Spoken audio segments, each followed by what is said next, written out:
Welcome to the She Said Privacy, He Said Security podcast. Like any good marriage, we will debate, evaluate, and sometimes quarrel about how privacy and security impact business in the 21st century.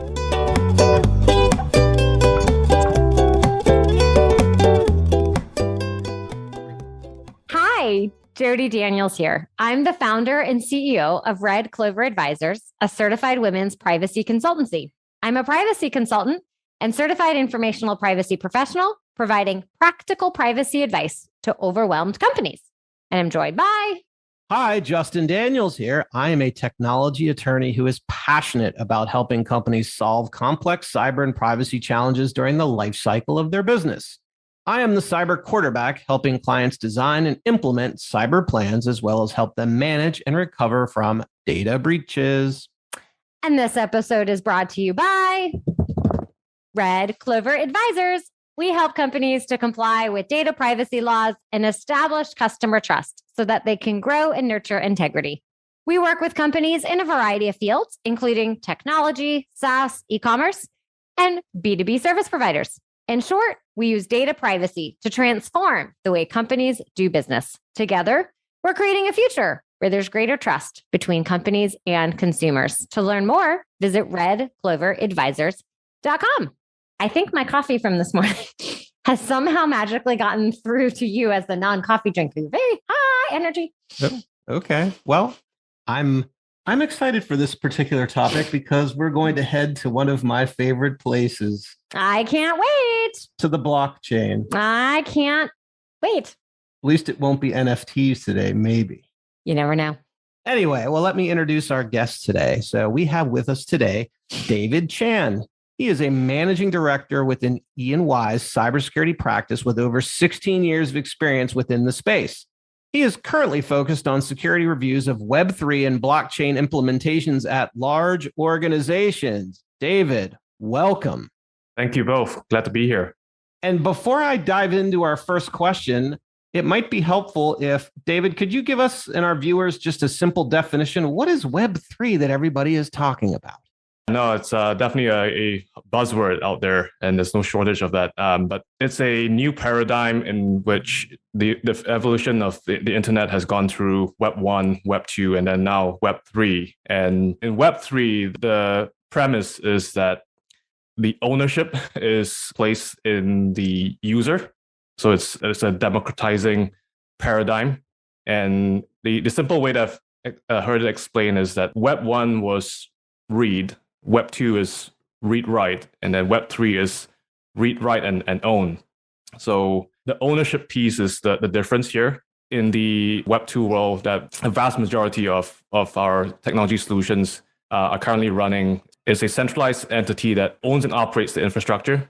For example, for an identity, if I use a social identity, it's typically a large tech company or a single entity that owns my identity. And versus Web3, I possess the private keys to my identity, strictly speaking, in a self-sovereign or decentralized ID model. And the identity is something that I control and no one single entity can control or cancel. And so the difference between Web 1, Web 2 versus Web 3 is really Web 3 places the ownership back in the hands of the user. Well, thank you for that, because I think that will help inform our discussion. But we'd love to start off by asking you, just tell us a little bit about how your career evolved and how it got to where it is today. Sure. Yeah, I've been in this cyberspace for a long time, coming up on my 17-year anniversary. So I graduated college from Purdue University, and then I've been in this space ever since. I started off my career early on as a network pen tester, focusing on identification and remediation of vulnerabilities in our clients' environments. And from there, my career evolved into helping my clients with identity and access management transformations across a variety of industries, retail, health, financial services, just to name a few.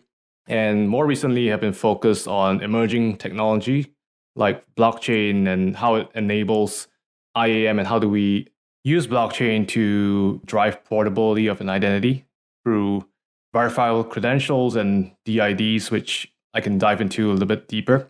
But yeah, been in the space for 17 years. I've always been a client-serving professional. Never a dull moment. But yeah, the journey has been quite a fun ride.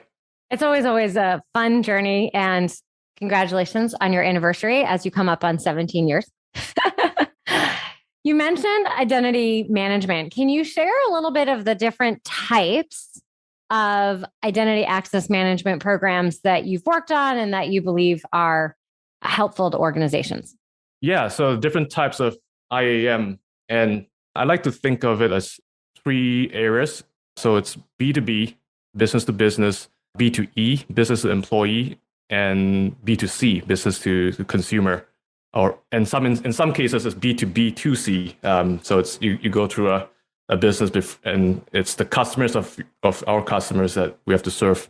So the first two elements is B2B and B2E, and we can group those together in that it's a workforce identity, right? It's your at work identity, and many large enterprises need to manage the authentication and authorization to assets that they manage in the environment, and identity is the foundational element to enable that. So, rolling out solutions such as identity governance administration, those would be the types of engagements that I help my clients with in the workforce space.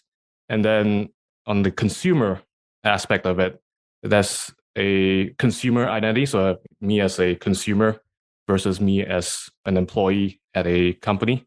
So consumer identity is more around how do we think about the life cycle of a customer, right? From registration to proofing to the first login, authentication, and then on the back end support, and in case there's need for recovery of my identity.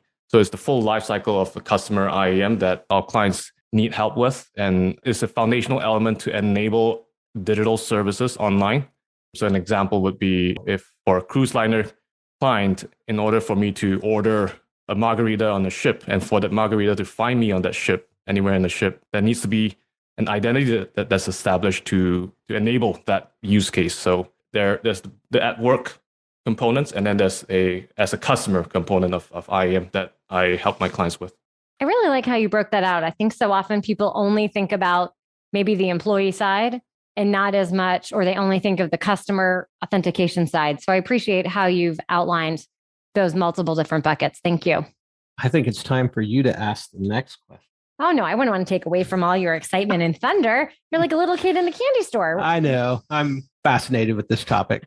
So, David, kind of taking the conversation into the blockchain world with its decentralization concepts, how do you think the blockchain might be able to make identity access management more secure while also maintaining privacy? Yeah, no, good question. And blockchain and its openness and transparency can enable identities to be more secure and privacy preserving. Two primary use cases where I see blockchain helping enhance and improve identity and access management. One is the ability to orchestrate identity verification across multiple trust providers, right? So in terms of an identity today, if you think about when I go to a doctor, when I go to a pharmacy, and when I go to my insurance company, those are three separate identities, right? But with the blockchain, we enable the ability to share and make that identity portable across the three. And each of those, doctor, pharmacy, and the insurance company, can issue me what is called a verifiable credential to be part of my decentralized ID. So it enables a create once, use anywhere pattern. So when I go from the doctor to a pharmacy, I don't need to reprove myself or re-verify myself, because if the doctor has already verified me, that identity can be used to receive services from a pharmacy. So the first part is really the ability to orchestrate and make identity verification portable across different parts of the ecosystem. And then the second part where I think blockchain can help is really with the authentication pieces, right? So today we're still using username and passwords. I have, at least a dozen or so passwords that I have to remember that I use across different online services at the bank, to log into my 401k. Those are passwords that I have to remember. But blockchain, it enables the ability to authenticate using public-private key pair challenge response mechanisms. And without going too deep into how it works, in terms of the user experience, it enables a passwordless experience in order to gain access to these relying parties that are using the DID. So second benefit of blockchain in short is fewer passwords to remember. And the first benefit is ability to make our identity portable. So those are the two ways that I think blockchain can help. So does this mean that when I go to the doctor's office and they had me register online, and then I go there and they hand me 400 pieces of paper to fill out again, that maybe I don't have to go through that terrible process? Yeah, no, absolutely. I mean, that's the nirvana, and it's the ability to save the form fills, right? And save having to go through that each time, right? I mean, you go to a different doctor, they make you do it again. Yes. Yeah. So if you're able to verify once and use anywhere, that's the nirvana of using a DID model. I look forward to that. Because remember, Jody, the other thing that David knows to consider is if you go to the insurance company, the pharmacy, and the doctor, and you have to give them that information, well, if they have it, now they have to spend money to protect it. So you can save costs by decentralizing so that maybe you don't have to spend as much on security because there's less to secure. In a way, we're talking about having de-identified data or not even using PII to verify your identity, which means hopefully less costs to protect, and hopefully you're lowering the opportunity for a breach. David, is that a fair summary from your perspective, or did I miss the mark there? That's a fair summary. It's how do you move away from a honeypot of information to more of decentralization and having the user take custody of their private information and share it with whom and which elements that they choose. So it's the ability to really provide the consent back to users as to what they share and with whom. We were both so excited at the same time. I like this topic.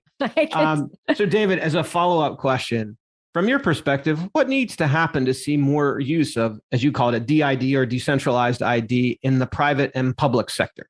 Yeah, that's a great question, and always comes down to execution, right? And the way I like to think about it is a three-part BLT, exactly like the sandwich. So there's the business component of things, there's the legal component of things, and there's a technology component of things. So the technology components of things are fairly well defined, and there are many vendors that offer this technology, and it basically works.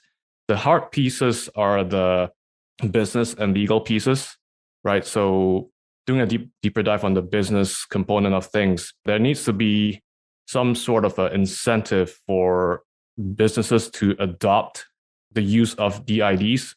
Today, the footprint of identity services running on centralized or traditional single entity infrastructure. So my bank already has infrastructure around online login. My doctor already has invested infrastructure around maintaining my health ID. So in order for the ecosystem to move towards a DID model, there needs to be some sort of incentive. And generally where I see it will be appropriate for a DID is when there's a ecosystem play, right? So if we're using the identity across more than one domain or more than one entity, that's where there's the ability to share and streamline costs across the different parties. For example, it's going back to the create once, use anywhere model. So if my doctor and my pharmacy and my insurance provider can all agree to have a shared identity and split the cost for maintaining and operating that identity, that's where the business pieces will get addressed. The costs are shared across the three versus each paying for their own. And then the legal piece, that's the part that is interesting as well. And so there is a lack of established legal frameworks and regulatory frameworks to recognize the use of verifiable credentials today. And it's in its early stages of definition. And for example, If my doctor says, David Chan is who he says it is that proofing or validation valid and recognizable from a legal standpoint at my pharmacy, right? So I think we're still in early days in terms of the legal framework that enables that or recognizes that distributed verification. And what happens if my doctor makes a mistake in the verification of my identity, and the pharmacy relies upon that verification, and can the pharmacy turn around and claim that the doctor was liable for making sure that my verification was correct? So I think the legal pieces need to take place. There needs to be some driving standards or an entity that takes the leadership in defining some of those regulatory frameworks. And so I would say, in short, the business and legal components, if those two pieces can be improved, I think there will be more adoption of DIDs. You talked about incentivizing companies, and part of this process is you have multiple different stakeholders. Can you share a little bit about maybe how you're seeing companies or organizations work together? What's working? How are they starting to have those discussions and move towards these solutions? I think there's definitely a number of initiatives out there that are driving the build of standards and working together in collaboration and cooperation with each other. So standards bodies like W3C, the DIF are doing great work in driving interoperability and defining standards around so that it also coexists with our current identity infrastructure. And there are pilots across different industries and across different parts of the world. And for example, there's a whole open banking initiative in Europe and Asia Pac to really share the identity across different parts of the financial ecosystem.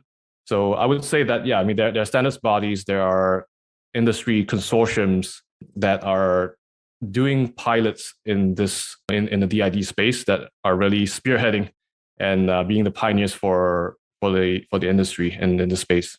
And David, isn't there actually a country that's already using this? Estonia has a version of decentralized ID because in response to geopolitical tensions with their big neighbor, who's been in the news a lot, along with the Ukraine, they created an entire system that basically you get some type of decentralized ID at birth. You don't exist until that identity has been created.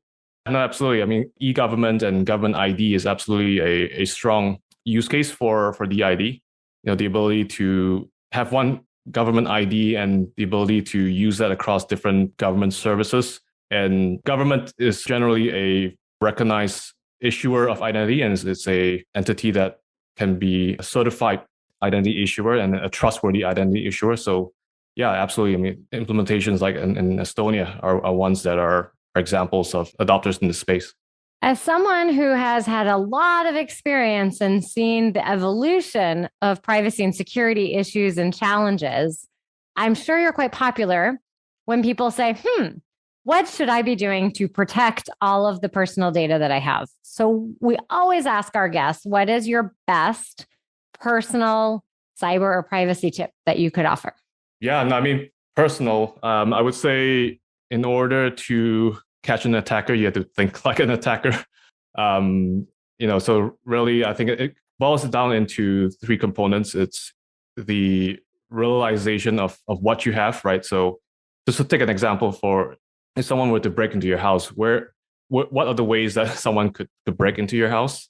And then once you know that, you got to be second R is your readiness, right? So how do you secure the front door? How do you secure your windows that are open and making sure that you close them at night?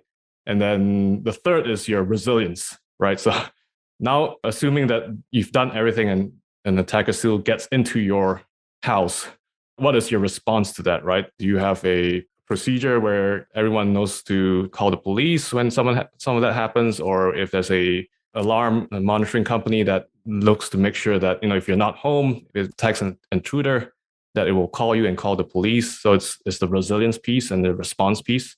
So it's really the realization, readiness, and resilience. Goes back to the whole defense in depth model. But having a comprehensive program for many of our clients is important in making sure that there's adequate set of preventative and detective controls against potential threats and attackers. Defense in depth is one of your favorite phrases. I didn't make it up out of thin air. I have to be honest. The BLT on NFT, I got that from David too. So That one's good. And I like the triple R. David, you're just a fun alphabet soup of cool acronyms. Yeah, I just have difficulty remembering more than 3 alphabets in a row. well, anyway, outside of all of the interesting security and blockchain work you do, what do you like to do for fun when you're not doing any of that? These days, I don't have much time given that I have a 19-month-old. So that is taking up a lot of my time. But I mean, before that, I've been known as a serial hobbyist. I like to ski. I like to play golf. I also have gotten a private pilot's license. All that before my baby was born. But I would say that, yeah, my baby is taking up a lot of my time these days. We hear you. They grow and they still take up time. Different ways. Very much in different ways. Well, David, it's been such a joy to have you on the show. If people would like to learn more or connect with you, where is a good place to find you? Yeah, find me on LinkedIn. Happy to take direct messages. And so, yeah, LinkedIn would be a great place. Excellent. Well, Justin, anything you'd like to add? This is just one of your favorite topics. It is. I have nothing to add. I enjoyed it. All right. Well, David, thank you again. We really appreciate all the knowledge that you shared today. Well, thank you, Justin and Jody, for having me on. It's been a pleasure. Thanks for listening to the She Said Privacy, He Said Security podcast. If you haven't already, be sure to click subscribe to get future episodes and check us out on LinkedIn. See you next time.